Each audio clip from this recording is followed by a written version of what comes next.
안녕하세요. 공방을 운영하며 행복한 하루하루를 만들어가고 있는 30대 여성입니다.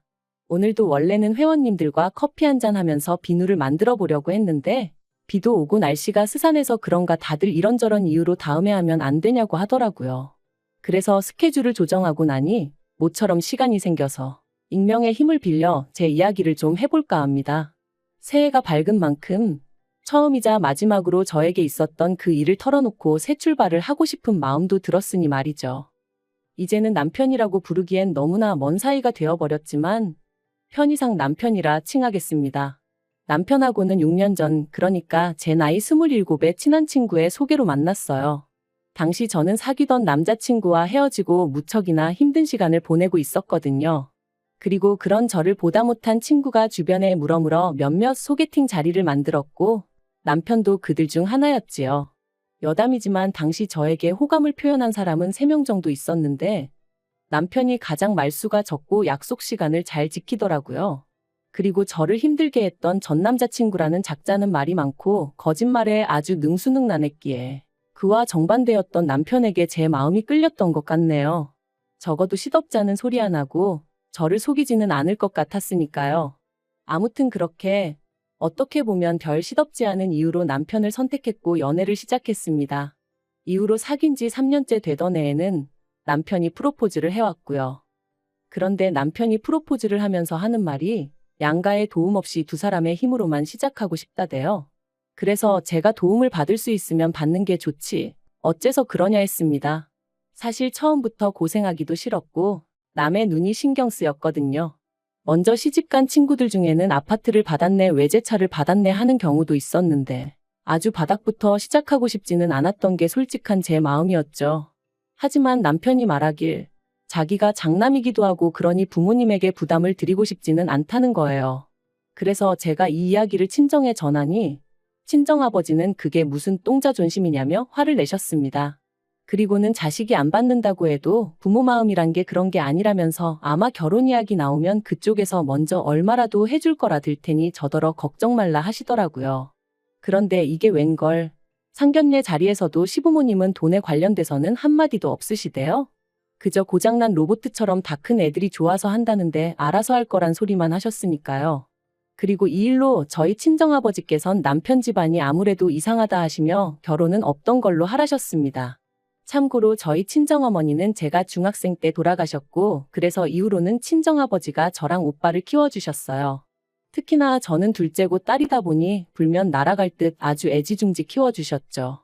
그러니 제가 제대로 된 대접도 못 받고 시집을 가는 것 같아 무척 속상해 하셨던 거예요. 하지만 당시에 저는 그런 친정아버지의 속내는 이해하지 못하고 그저 결혼을 반대하신다는 사실이 야속하게만 느껴졌습니다. 한편으론 그런 시부모님에게 꼼짝도 못하고 눈치만 보는 남편이 너무나 신경 쓰였고요. 어째서인지 남편은 어떻게든 내가 챙겨야겠다는 그런 생각까지 하면서 말이죠. 그래서 못 헤어진다고 친정아버지 앞에서 울고 짜고 말 그대로 난리를 쳤어요. 그리고 결국 자식 이기는 부모 없다며 친정아버지께서 그렇게 남편과의 결혼을 허락해 주셨습니다. 신혼살림도 친정아버지의 도움을 받아 아파트에서 시작할 수 있었고요. 그런데 그렇게 결혼식을 올리고 얼마 지나지 않았을 때였어요. 회사 창립 기념일이라 저는 집에 남게 되었고 남편은 평소와 다름없이 출근을 했는데 막상 모처럼 혼자 집에 있으려니까 뭔가 어색한 거예요. 그래서 뭘 할까 고민하다 마침 날씨도 여름에서 가을로 넘어가고 있겠다. 집 청소나 하면 딱이겠다 싶더라고요. 그래서 안방부터 시작해 평소에 손이 잘 닿지 않았던 부분들까지 구석구석 쓸고 닦기 시작했습니다. 그리고 그때 남편의 책장 가장 윗칸에서 오래된 사진 몇 장이 떨어졌는데 사진 속 꼬마가 낯설지 않았죠. 바로 저희 남편이었으니까요. 사실 몇 번이나 예전부터 남편에게 어렸을 때 사진 좀 보여달라고 했었는데 그럴 때마다 이사하면서 다 없어졌다고 했었는데 이렇게 버젓이 몇 장씩이나 가지고 있었다니 반갑기도 하면서 동시에 황당하고 어이없기까지 하더라니까요. 그리고 그때 어린 남편을 애정어린 눈빛으로 바라보고 있는 웬 여자분이 제 눈에 들어왔습니다. 제가 한번 본 사람 얼굴을 쉽게 잊지 않는 편인데 결혼식 때 본 친척분들도 아니었고 정말 처음 보는 분이더라고요. 게다가 어쩐지 남편이랑 닮은 것도 같고 그래서 그때부턴 청소고 뭐고 오로지 남편의 퇴근만을 기다렸습니다. 이게 다 뭐냐고 묻고 따질 생각만 하면서 말이죠. 이윽고 시간이 흘러 7시가 좀 넘어가니 평소와 다름없이 남편이 집에 왔고 저는 그런 남편에게 사진들을 들이밀며 이건 뭐냐고 물었어요. 어렸을 때 사진은 다 없어졌다더니 보란듯이 당신 방에 있더라고. 서운하고 섭섭하다 뭐 그렇게 이야기를 했던 것 같아요. 그리고는 옆에 이 여자분은 누구냐니까. 남편이 저를 한참 동안 말없이 쳐다보더니 자기가 사실 말하지 않은 게 있다면서 얘기 좀 하자더라고요. 잠깐이었지만 거실에서 식탁으로 자리를 옮기는데 오만 가지 별의별 상상이 다 되었습니다. 드라마를 너무 봤나? 말도 안 되는 생각들이 머릿속을 스치더라니까요. 그리고 그렇게 몇 분간의 시간이 흐르고 남편이 하는 말이 지금의 시어머니는 자기의 계모랍니다. 남편을 낳아주신 친어머니는 오래전 지병으로 돌아가셨고 이후로 아버님이 지금의 어머님과 재혼을 하셨다고요. 그리고 남편의 시동생은 두 분 사이에서 태어난, 그러니까 남편에게는 이복동생이었던 거죠. 제가 남편더러 나도 어머니가 안 계시단 걸 알면서 왜 말하지 않았냐 물었어요. 사실 같은 상처를 갖고 있었으니 얼마든지 서로를 위로해 줄 수도 있었을 테니까요. 하지만 남편은 장인어른은 재혼을 안 하셨지만 자기 아버지는 아니지 않냐며 저랑 자기랑 처지가 다르다고 딱 선을 긋는 거예요. 그래서 제가 더는 그 이야기는 하지 않고 아무튼 그동안 마음고생이 심했겠다. 그래서 그렇게 늘 어머님과 있으면 눈치를 보고 그랬던 거냐 물었습니다. 그런데 남편이 보인 반응이 뜻밖이었어요. 자기가 언제 어머님 눈치를 봤냐면서 자기는 그런 적 없다고 아주 펄쩍 뛰었거든요. 제가 직접 보고 느낀 게 있는데 정작 당사자가 그렇게 나오니 좀 황당하대요. 하지만 뭐 본인이 아니라 하니 더 캐묻기도 그렇고. 아무튼 이후로 남편은 자랑할 만한 이야기도 아니고 저희 친정아버지께서 이런 사실까지 아시면 절대로 결혼을 허락해주지 않으실 것 같아서 말을 못했다며 미안하다 했어요. 하지만 이건 이해하고 용서하고를 떠나서 마음이 편치가 않았습니다. 솔직히 제가 남편하고 결혼까지 약속했던 건 남편의 정직함 때문이었거든요. 그런데 남편이 작정하고 저를 속인 건 물론이고 제가 사진을 발견하지 못했다면 끝까지 말하지 않았을 것 같은 게 생각할수록 화도 나고 실망스러웠죠. 하지만 이제 와서 시시비비를 가리자니 그것도 쉽지 않고 그래서 더는 나를 속이지 말라고 그 한마디만 하고 가슴속에 묻고 가기로 했네요.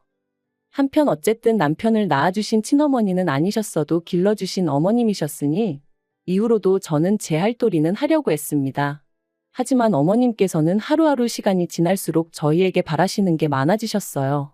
특히나 금전적인 부분에서 요구하시는 게 늘어만 갔는데 알고 보니 그 이유가 결혼 전에는 어머님이 남편의 월급 통장을 갖고 계신 적도 있었고 어머님이 뭐 필요하다 갖고 싶다 하시면 남편이 대부분 다 해드렸던 모양이더라고요.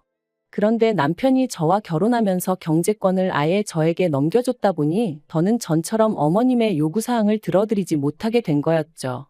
참고로 경제권을 제가 가져오게 된 건 결혼 허락받고 전세집을 구하는 과정에서 남편이 모아둔 돈이 형편없이 적다는 사실을 알게 되면서였어요. 제가 그렇게 직장 생활하면서 번 돈을 도대체 다 어디다 썼냐 물으니 모른다고만 해댔고 그러니 경제권을 제가 안 가져올 수가 없었네요. 아무튼 결국 이 일로 저는 남편과 결혼한 지 1년 만에 어머님과 크게 부딪히게 되었습니다. 어머님께서 남편이 비록 저랑 결혼하긴 했어도 여전히 당신 아들이라 하시며 남편 통장을 내놓으라 하셨거든요. 당신이 월급 관리를 해줄 테니 저더러 생활비를 타서 쓰라면서 말해요. 그리고 저는 그게 말이 되냐? 절대 못 드린다 하고 버텼어요. 그렇게 남편 주머니 사정이 걱정되시는 거면 결혼하기 전에 좀 챙겨주시지 그러셨냐고 지금은 제가 있으니 안 해주셔도 된다, 관심 끄셔도 된다 쏘아붙였죠.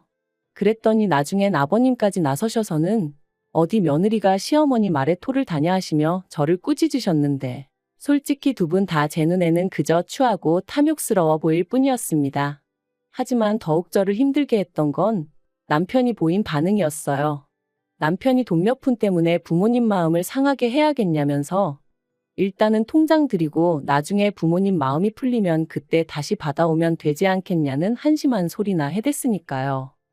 그리고 이후로도 제가 남편을 지켜본 결과 남편은 어머님 아버님 특히나 그 중에서도 어머님에게 어떻게든 인정을 받고 싶은 욕구가 있어 보였습니다. 이렇게 표현하자면 뭐하지만 어떤 의미로는 짝사랑을 하는 남학생 같았다고 해야 할까요? 어떻게 하면 어머님 마음을 상하지 않게 할까? 어떻게 하면 어머님이 더 좋아하실까? 하지만 어머님이 남편을 대하는 태도는 시동생을 대하는 태도와 비교하면 정말 하늘과 땅 차이였거든요. 가령 온 가족이 모여 식사를 할 때도 남편 앞에는 온통 김치에 나물 반찬, 밥도 어떨 땐 누른밥. 하지만 시동생 밥은 늘 윤기가 잘잘 흐르고 그 앞에는 불고기며 뭐며 누가 봐도 메인 메뉴다 싶은 게 놓여 있었죠. 그래서 한 번은 제가 그 불고기 접시를 가져다 저희 남편 앞에 옮겨놨어요. 그랬더니 대번에 어머님이 저더러 뭐하는 짓이냐고 짜증을 내시길래 저희 남편도 불고기 좋아한다고 했죠. 그러자 어머님이 남편더러 너 이거 좋아하냐고 물으셨는데 남편이 대번에 자긴 안 먹어도 된다면서 저더러 괜히 왜 오버하냐 그러더라니까요. 그리고 이후로도 이와 비슷한 일은 몇 번이나 있었고 그럴 때마다 오로지 어머님 기분만을 살피는 남편을 보고 있자니 안쓰럽고 한편으론 섭섭한 생각에 제 속만 까맣게 타들어갔네요. 하지만 그럼에도 불구하고 저는 그런 남편을 어떻게든 지켜주고 싶었어요. 남편에게 진짜 가족이 뭔지 알려주고 싶었죠.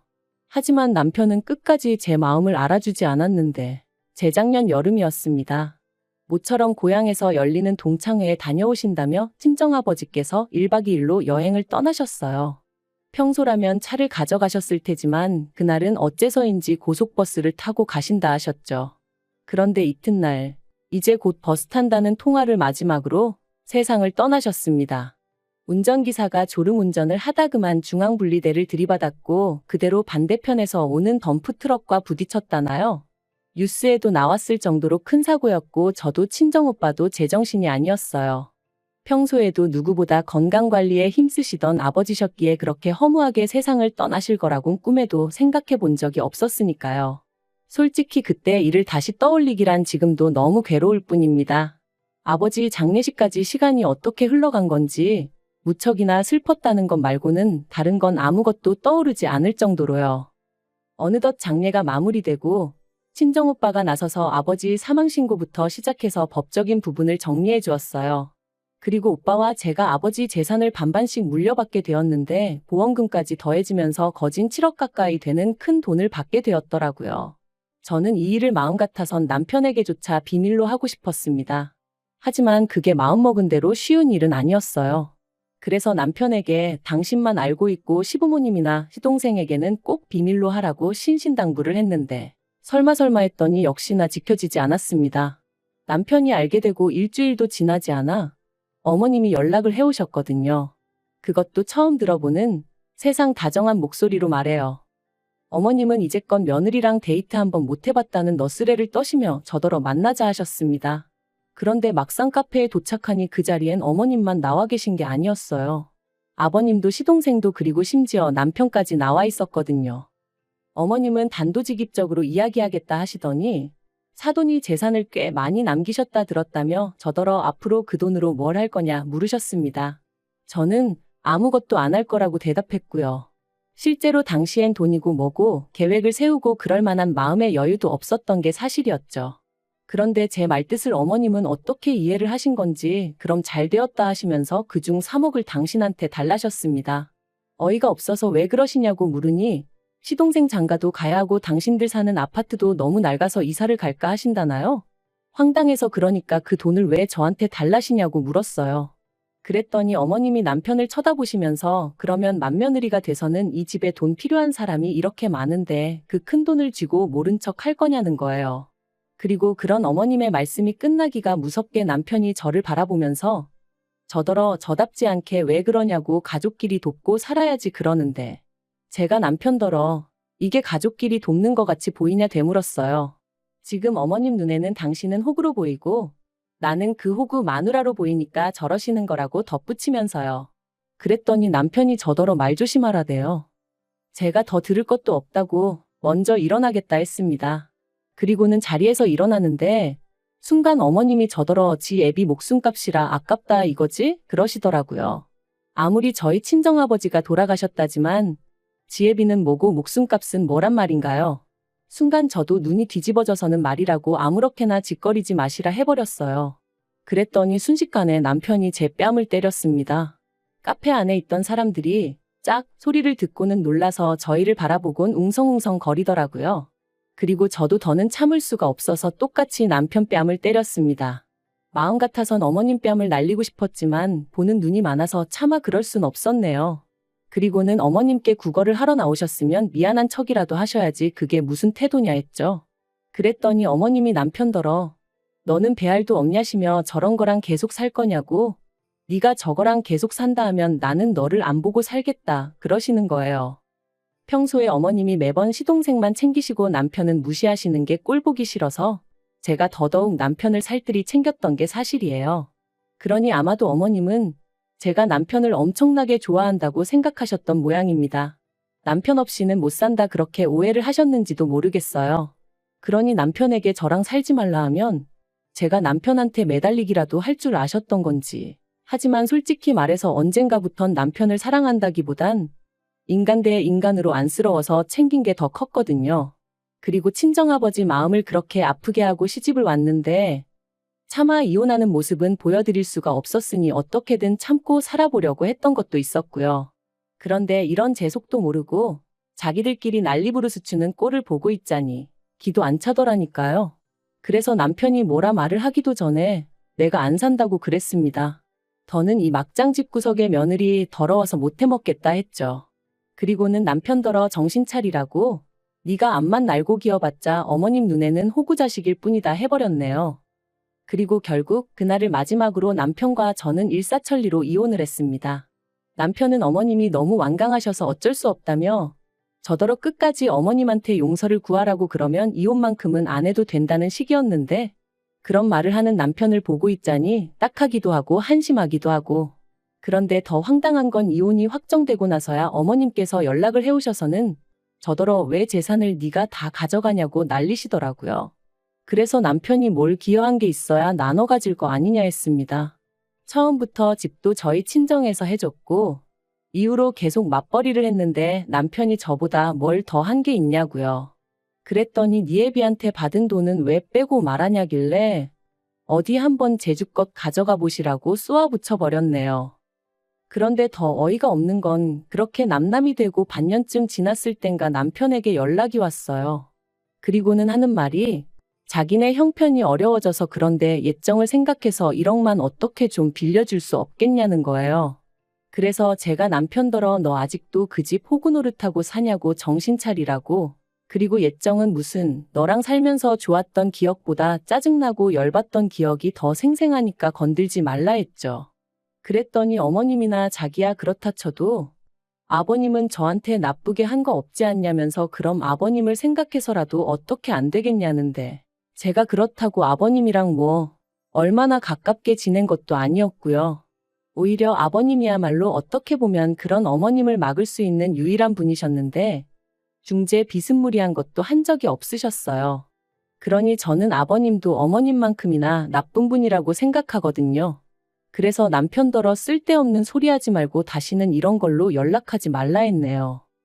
그리고 저는 아버지가 남겨주신 재산을 어떻게 하면 의미 있게 쓸 수 있을까 오랫동안 고민하다가 그간 힘들게 지냈던 게 억울하기도 하고 그래서 제 나름대로 삶의 여유와 행복을 찾고자 공방을 열었습니다. 어려서부터 손으로 조물조물 뭘 만들고 그러는 걸 좋아했는데 아버지 말씀으론 제가 돌아가신 어머니를 닮아서 그런 것 같다고 하셨거든요. 그래서 공방 일을 할 때면 그리운 부모님과 같이 있는 기분이 들기도 해요. 한편 다행히도 오픈 직후부터 지인들의 입소문 덕분에 회원들이 조금씩 늘어서 저 하나 먹고 살 만큼은 벌고 있어요. 이만하면 하늘에 계신 부모님도 저를 보고 크게 걱정은 안 하시겠죠? 이제 지난 과거는 잊고 앞으로 제가 만들어갈 행복만 생각하며 살겠습니다.